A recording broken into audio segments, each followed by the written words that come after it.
We need an economic explainer. People are confused, they're exhausted, but they're also doing quite well. Wendy's is now offering a $3 breakfast deal, and rivals like McDonald's are offering new, lower-priced value meals. There's a reason why you hear Democrats and their friends in the media talking about nonsense.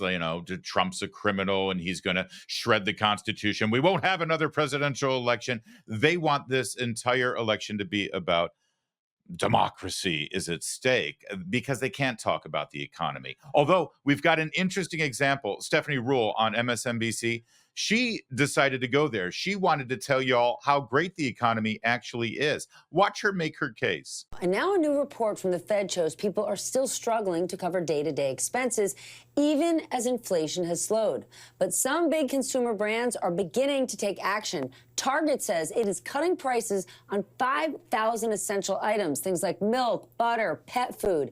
Wendy's is now offering a $3 breakfast deal, and rivals like McDonald's are offering new, lower-priced value meals. Here to discuss, an old friend of mine, Austin Goolsbee, president and CEO of the Federal Reserve Bank of Chicago.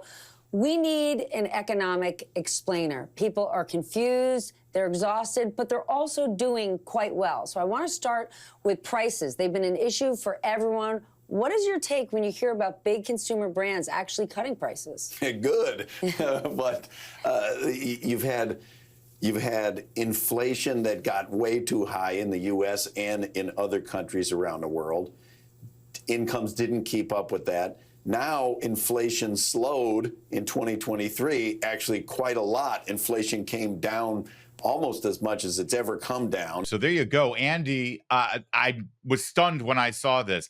We need an explainer. People are doing quite well. They can get a $3 value meal at Wendy's. What are they complaining about?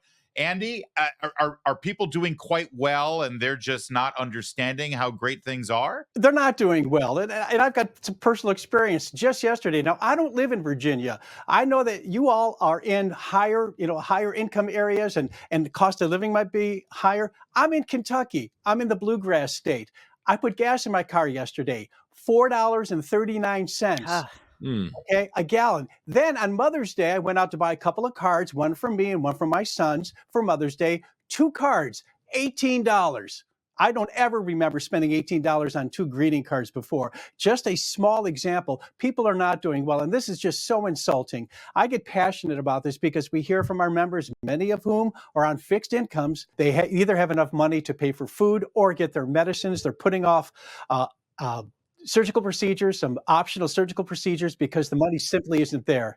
So it's not, this is just so insulting. They don't need anything explained to them. Sure, they're putting off a medical procedure, Andy, but they can get a $3 value meal at Wendy's. What the hell are they complaining about? Chris, you're a talk show host, you're a podcaster, you're a communicator. Can you ever imagine talking to your audience this way that you just saw at MSNBC?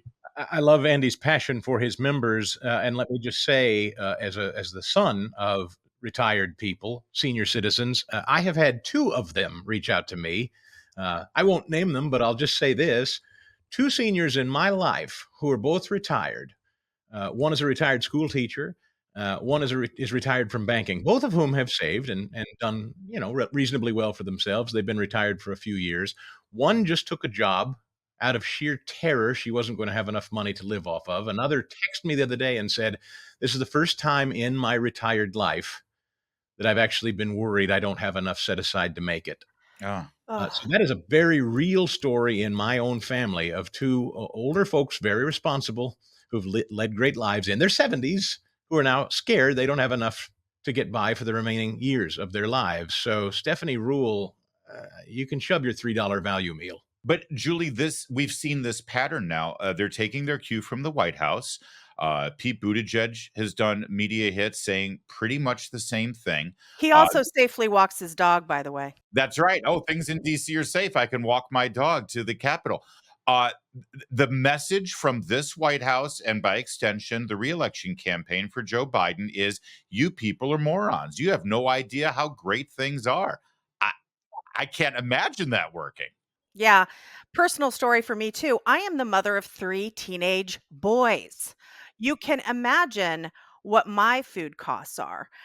This is, again, this is another case of gaslighting the American public, whether it's crime, whether it's the border, a variety of things. The talking points from the White House have gone out, and you hear the same sort of sneering from the media class. Stephanie Ruhle is a multimillionaire. She doesn't have to worry about looking for those deals. But I do. I really do. And Andy mentioned gas, everything. It is crippling. It is crippling. And again, I think that for some people, like the people in really nice neighborhoods who make millions of dollars, they might be fooled. But real people go to the grocery store most days. Most people have to gas up. They know life is not good. I want to swing back around the round table to Chris and then finishing with Andy. Chris, there is something insidious. I mean, part of this is a media story. Obviously, we're talking about the economy, but there's something insidious about the millionaire Stephanie Ruhle interviewing a chairman of the Federal Reserve out of Chicago. I mean, it's the elite talking to the elite and mentioning that Target is lowering prices. That really does personify exactly what's wrong with the Manhattan-based media elite. That's precisely right. They don't get out. It's very emblematic, much like when Donald Trump went to East Palestine, Ohio, and Joe Biden chose to not. It's J.D. Vance hillbilly elegy.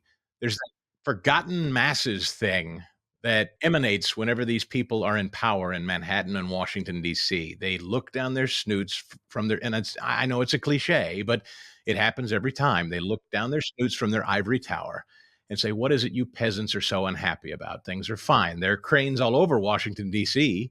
They do this every time they take power. Let them eat Wendy's, I guess they're saying. And Andy, I'm old enough to remember, I know it's a cliche, but I am old enough to remember when George Herbert Walker Bush was lambasted in the 92 campaign because he was surprised at a grocery scanner for milk. By the way, that was a media lie. He wasn't expressing wonder about it.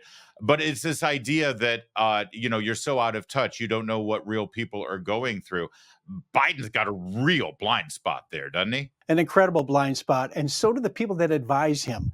And so do his cabinet members. These are the people that I pray for. I do. I pray for them that their hearts are turned and they put the best interest of the country in front of their ideological preferences.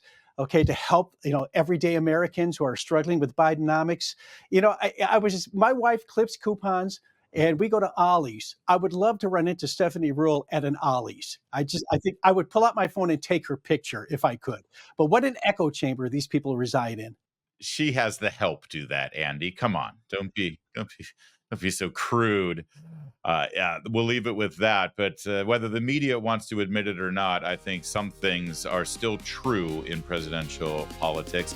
It still is the economy. Stupid.